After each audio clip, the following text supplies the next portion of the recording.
দুধের সাথে কিছু পেশাবও বের হয়ে যেত, তোমাদের কেমন সুবিধাটা হইতো?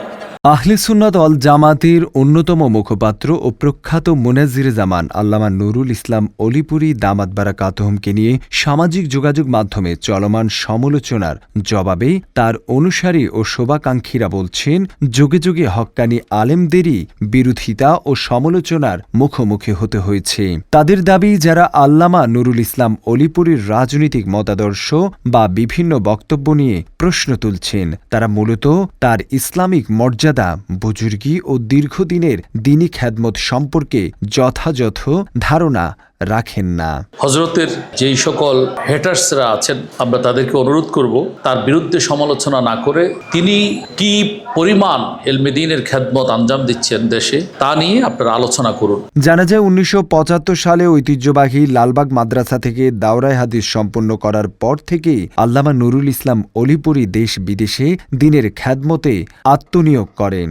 বিশেষ করে তাফসির শাস্ত্রে তার গভীর জ্ঞান ও গবেষণা তাকে সমসাময়িক আলেমদের মধ্যে বিশেষ মর্যাদার অধিষ্ঠিত করেছেন বলে মনে করেন তার অনুসারীরা। বাংলাদেশের ভূখণ্ডে আমাদের মাতৃভাষা বাংলায় যারা হকের পক্ষে হয়ে বাতিলের মোকাবেলা করেছেন দীর্ঘ সময় ধরে এবং যারা প্রতীক্ষিত হিসেবে আবির্ভূত হয়েছেন, তাদের মধ্যে অন্যতম আল্লামা নুরুল ইসলাম অলিপুরী হাফিজাহুল্লাহ। আমরা দেখেছি ছোটবেলা থেকে তাকে দীর্ঘ সময়, ছোটবেলা যখন আমরা ছোট ছিলাম তখন আমরা যেই ২-৪ জনের কথা শুনতাম বাতিলের বিরুদ্ধে সবচেয়ে বলিষ্ঠ কণ্ঠস্বর হিসাবে এবং আহলুস সুন্নাহ ওয়াল জামার আকীদার সবচেয়ে বড় ভাষ্যকার হিসাবে যাদেরকে আমরা চিনতাম, তাদের মধ্যে অন্যতম ছিলেন আল্লামা নুরুল ইসলাম অলিপুরী হাফিজাহুল্লাহ। তারা আরও বলেন, আল্লামা নুরুল ইসলাম অলিপুরী যখন কোনো বিষয়ে বক্তব্য দেন কিংবা আহলে সুন্নাত ওয়াল জামায়াতের প্রতিনিধি হয়ে কথা বলেন, তখন তার প্রতিটি বক্তব্য কোরআন সুন্নাহর দলিল ও হিকমতের ভিত্তিতে উপস্থাপিত হয়। বিভিন্ন বাতিল মতবাদের সাথে মুনাজারা বাহাসে তিনি যে খিদমত করেছেন সেগুলো এক কথায় অনন্য। উপমহাদেশে আহলুস সুন্নাহ ওয়াল জামাতের মূল দ্বারা আশারি মাতুরিদি আকীদা, যেটা আহলুস সুন্নাহ ওয়াল জামাতের মূলত আকীদাই। এছাড়া আমাদের হানাফি মাযহাবের উপর যত এশকাল আপত্তি আছে এবং হানাফি মাযহাবের ভিতর যে সকল কুসংস্কার অনেকে নিজের মন গড়া মতবাদ ছাপিয়ে দিয়েছে,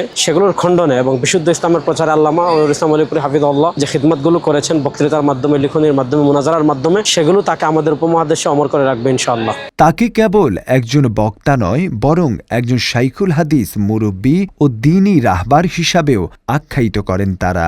এছাড়াও বাহাস ও মুনাজারার ময়দানে তার ভূমিকার কথাও তুলে ধরেন সমর্থকরা।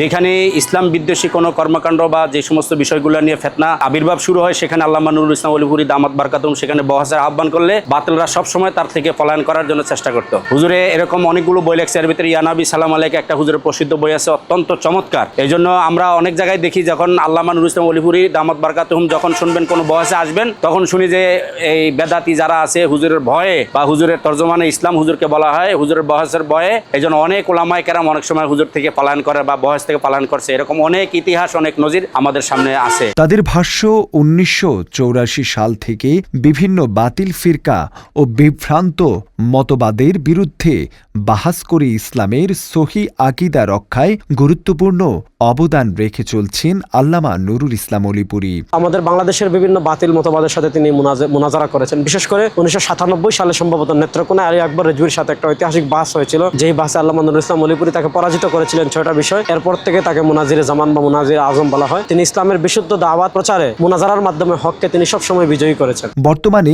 ইউরোপ, আমেরিকা ও মধ্যপ্রাচ্য সহ বিশ্বের বিভিন্ন দেশে দ্বীনের দাওয়াত পৌঁছে দিচ্ছেন বলেও দাবি করেন তার অনুসারীরা। তারা বলেন, এমন একজন ইলমে দ্বীনের খাদেম আলেমের বিরুদ্ধে কটূক্তি না করে তার ইলম ও অভিজ্ঞতা থেকে উপকৃত হওয়া উচিত। আমি মনে করি আল্লামা নুরুল ইসলাম অলিপুরী দামাত বারাকাতুহুম তাকে আমাদের আরো গবেষণা করা উচিত, তাকে আমাদের আরো স্টাডি করা উচিত। তাকে যদি আমরা অনুসরণ করতে পারি তরুণ প্রজন্মের আলেমরা, তাহলে আমরা মনে করি যে আমাদের ইসলামিক স্কলারদের ক্যারিয়ার আরো সমুন্নত হবে। সর্বশেষ তারা আল্লাহ তাআলার কাছে আল্লামা নুরুল ইসলাম অলিপুরীর সুস্থতা, দীর্ঘ ন্যাক হায়াত এবং দ্বীনী খেদমতের ধারাবাহিকতার জন্য দোয়া কামনা করেন। প্রজন্ম ভরে প্রজন্ম আল্লামা নুরুল ইসলাম অলিপুরীর মতন আমরা উজ্জ্বল নক্ষত্র আমরা কামনা করি, চাই, এবং আমরাও নিজেদেরকেও আমরা মনে করি তার একজন শাগরেদ এবং তার একজন অনুসারী। আমরা ওনার নেক হায়াত কামনা করি, ওনার সুস্থতা কামনা করি। আসলে এই ধরনের মানুষ কালে বদ্রে আমাদের দেশে জন্ম নেয়। আমরা আল্লামা নুরুল ইসলাম অলিপুরী দামাত বারাকাতুহুর সুস্থতা, নেক হায়াত কামনা করছি।